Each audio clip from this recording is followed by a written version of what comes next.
Hello അസ്സലാമലൈക്കും welcome to YouTube channel എന്ന് കാണിക്കാൻ പോകുന്നത് അടിപൊളി ഒരു സ്നാക്കിൻ്റെ റെസിപ്പിയാണ് കേട്ടോ. അപ്പോൾ നമ്മൾ വീഡിയോക്ക് ഒന്നും നമ്മൾ ചാനൽ ആദ്യമായിട്ട് കാണുന്ന ആരുടെയും സബ്സ്ക്രൈബ് ചെയ്യുക, തൊട്ടടുത്ത് ബെല്ലൈക്കണമെന്ന് ക്ലിക്ക് ചെയ്യുന്ന ഓൾ ഓപ്ഷനും കൊടുക്കുക കേട്ടോ. എന്നാൽ മാത്രമാണ് ഞാനിത് പുതിയ വീഡിയോസ് നോട്ടിഫിക്കേഷൻ നിങ്ങൾക്ക് കിട്ടുള്ളൂ. അതുപോലെ തന്നെ സ്കിപ്പ് ചെയ്യാതെ കാണാൻ വേണ്ടി ശ്രമിക്കുക.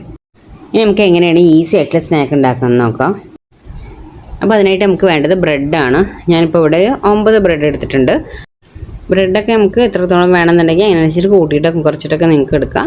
ഇനിയിപ്പോൾ നമുക്ക് ഈ ബ്രെഡ് ഒന്ന് കട്ട് ചെയ്തെടുക്കണം. അപ്പോൾ ഇതുപോലെ ബ്രെഡ് വെച്ച് കൊടുത്തിട്ട് നമുക്ക് ഒരു സ്റ്റീൽ ഗ്ലാസ് എന്തെങ്കിലും നല്ല എഡ്ജ് ഷാർപ്പുള്ള ഒരു ഗ്ലാസ്സും എന്തെങ്കിലും നിങ്ങളെ കയ്യിലുണ്ടെങ്കിൽ എടുക്കുക. ഞാൻ അപ്പോൾ ഈ ഒരു ഗ്ലാസ് എടുത്തിരിക്കുന്നത് അതിൻ്റെ സ്റ്റീൽ ഗ്ലാസ് ചെറുതാണ്, അപ്പോൾ ചെറിയ റൗണ്ടേ കിട്ടുള്ളൂ.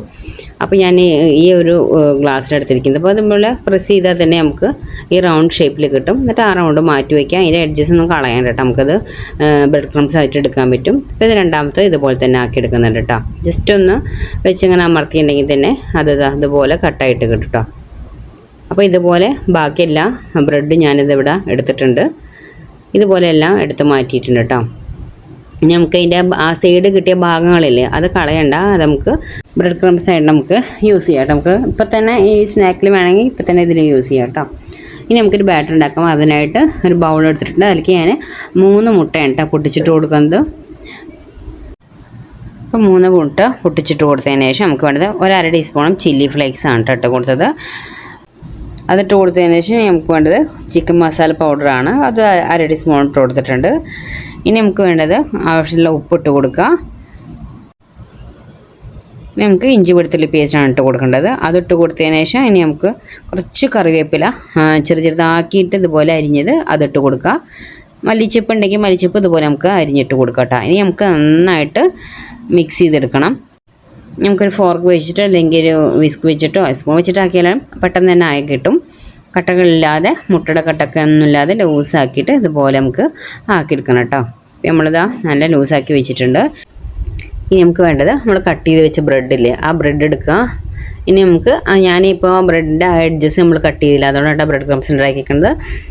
ഇനി നമുക്ക് ആദ്യം ഒരു ബ്രെഡ് എടുക്കാം. ബ്രെഡ് പീസ് എടുത്തിട്ട് നമുക്ക് ആ എഗ്ഗിലൊന്ന് ഡിപ്പ് ചെയ്തതുപോലെ നല്ല ഫുള്ളായിട്ട് ഡിപ്പ് ചെയ്തെടുക്കുക കേട്ടോ. അതിനുശേഷം നമ്മൾ ഈ ബ്രെഡ് ക്രംസിൽ ഇതുപോലെ നന്നായിട്ട് പരട്ടി കൊടുക്കുക. ബ്രെഡുമ്പോൾ ഇതുപോലെ ബ്രെഡ് ക്രംസ് നന്നായിട്ട് പരട്ടി കൊടുത്തതിന് ശേഷം നന്നായിട്ട് തന്നെ ആകുമ്പോൾ പിടിക്കണം കേട്ടോ. നന്നായിട്ട് ആക്കി കൊടുക്കുക. അത് ഇതുപോലെ ആക്കി നമ്മൾ പ്ലേറ്റിൽ മാറ്റി വയ്ക്കുക. അതുപോലെ തന്നെ ബാക്കിയുള്ള ബ്രെഡൊക്കെ ഇതുപോലെ ആക്കി എടുക്കുക കേട്ടോ. എഗ്ഗിൽ ഡിപ്പ് ചെയ്യുക. അതിന് ശേഷം നമ്മൾ ബ്രെഡ് ക്രംസിൽ ഒന്ന് ഇതുപോലെ സെറ്റാക്കി എടുക്കുക. അതുപോലെ ഇട്ടിട്ട് അതിൻ്റെ മേലേക്ക് ഇങ്ങനെ വെതറി കൊടുത്താൽ തന്നെ ആകുമ്പോൾ നന്നായിട്ട് പിടിക്കും. ഇതുപോലെ ബാക്കി എല്ലാ ബ്രെഡും ഞാൻ എടുക്കുന്നുണ്ട്, പക്ഷേ വീഡിയോയിൽ ഞാൻ കാണിക്കുന്നില്ല. ബാക്കിയെല്ലാം ഇതുപോലെ തന്നെ ആക്കിയെടുക്കുക കേട്ടോ. അപ്പോൾ ഞാൻ എല്ലാ ബ്രെഡും ഇതുപോലെ ആക്കിയെടുക്കുന്നുണ്ട് കേട്ടോ. ഇനി നമുക്ക് ഒരു പാൻ ചൂടാക്കാൻ വെക്കണം. പാൻ ചൂടായതിന് ശേഷം ഓയിൽ ഒഴിച്ച് കൊടുക്കുക. എന്നിട്ട് നമുക്കിത് ഫ്രൈ ചെയ്തെടുക്കാം കേട്ടോ. നമ്മൾ ആദ്യം ഹൈ ഫ്ലെയിമിലിടുക. ഫ്ലെയിമിലിട്ടിട്ട് എണ്ണ ചൂടായതിന് ശേഷം പിന്നെ നമ്മൾ ബ്രെഡ് ഇട്ട് കൊടുക്കില്ല. ബ്രെഡ് ഇട്ട് കൊടുത്തതിന് ശേഷം ഫ്ലെയിം ഒന്ന് മീഡിയത്തിലാക്കി വെക്കണം കേട്ടോ. അല്ലെങ്കിൽ പെട്ടെന്ന് അവിടെ കരിഞ്ഞു പോവും. പിന്നെ മീഡിയം ഫ്ലെയിമിലിട്ട് നമ്മളത് ഫ്രൈ ചെയ്തെടുത്താൽ മതി. പക്ഷേ ഇട്ടത് നമ്മൾ അതിട്ടിട്ട് വേറെ എവിടെയും പോകാൻ പാടില്ല. പെട്ടെന്ന് തന്നെ ഫ്രൈ ആയി കിട്ടുമല്ലോ ബ്രെഡ്. അപ്പോൾ നമ്മളൊന്ന് എവിടെയെങ്കിലും ഒന്ന് പോയി വരുമ്പോൾ അത് നല്ല കരിഞ്ഞിട്ടുണ്ടാവും. അപ്പോൾ അവിടെ നിന്നിട്ട് തന്നെ നമ്മളത് ഫ്രൈ ചെയ്തെടുക്കണം കേട്ടോ. അപ്പോൾ എളുപ്പത്തിൽ ഉണ്ടാക്കാൻ പറ്റുന്നൊരു സ്നാക്കല്ലേ. ബ്രെഡ് വീട്ടിലുണ്ടെങ്കിൽ പെട്ടെന്ന് ബ്രെഡും എഗ്ഗും വീട്ടിലുണ്ടെങ്കിൽ നമുക്ക് പെട്ടെന്ന് ഉണ്ടാക്കാൻ പറ്റും. നമുക്ക് കട്ട്ലറ്റിൻ്റെ പോലെ മസാല വഴറ്റാനോ ഒന്നും നിൽക്കേണ്ട ആവശ്യമില്ല. പക്ഷേ കട്ട്ലറ്റിനായിട്ട് ടേസ്റ്റ് ഉണ്ടാവും കേട്ടോ. അപ്പോൾ എന്തായാലും ഒന്ന് ട്രൈ ചെയ്ത് നോക്കണം. നിങ്ങൾ ഇതുപോലെ ട്രൈ ചെയ്തിട്ടില്ലെങ്കിൽ ഇപ്പോൾ നമ്മൾ ഇതുപോലെ തിരിച്ചും മറിച്ചൊക്കെ ഇട്ട് കൊടുക്കുക. അപ്പോൾ അതുപോലെ ഫ്രൈ ആയി വന്നിട്ടുണ്ട്. നമുക്കത് എണ്ണയിൽ നിന്ന് കോരി മാറ്റാം കേട്ടോ. ഇനിയിപ്പോൾ ബാക്കി എല്ലാ ബ്രെഡും നമ്മൾ ആക്കി വെച്ചത് അതുപോലെ തന്നെ നമുക്ക് ഫ്രൈ ചെയ്തെടുക്കുക. ബ്രെഡ് ക്രംസ് ആണെങ്കിലും ഇതിൻ്റെ ബാക്കി ഭാഗങ്ങളുണ്ടാവും. ഈ വീട്ടിലില്ലാത്തവരാണെങ്കിലും ആ ബാക്കി നമ്മൾ കട്ട് ചെയ്തതിൻ്റെ ബാക്കി ബ്രെഡ് ക്രംസ് എടുത്തിട്ട് നമുക്ക് ബ്രെഡ് ക്രംസ് ആയിട്ട് യൂസ് ചെയ്യാം. അപ്പോൾ എല്ലാം നമ്മൾ വീട്ടിലുണ്ടാവുന്ന ഇൻഗ്രീഡിയൻസ് തന്നെയാണ്. പെട്ടെന്ന് ഉണ്ടാക്കാനും പറ്റും. ഞാൻ എല്ലാം ഫ്രൈ ചെയ്തെടുത്തിട്ടുണ്ട്. നല്ല ക്രിസ്പി ആയിട്ട് ഉണ്ടാവുക. അടല്ലേ നല്ല കഴിക്കാൻ നല്ല ടേസ്റ്റാണ്, നല്ല ക്രിസ്പിയാണ്. ചൂടോടെ തന്നെ കഴിക്കണം. കെച്ചപ്പ് ഞാൻ ഇഷ്ടമുള്ളവരെടുത്താൽ മതി കേട്ടോ. കുട്ടികൾക്ക് ഇഷ്ടമുള്ളതാണ് ഞാൻ എടുത്തത്. കെച്ചപ്പ് ഇല്ലെങ്കിലും നമുക്ക് വെറുതെ കഴിക്കാൻ നല്ല ടേസ്റ്റാണ്. കുട്ടികൾക്ക് കെച്ചപ്പ് വേണം, അപ്പോൾ അതുകൊണ്ട് ഞാൻ എടുത്തതാണ് കേട്ടോ.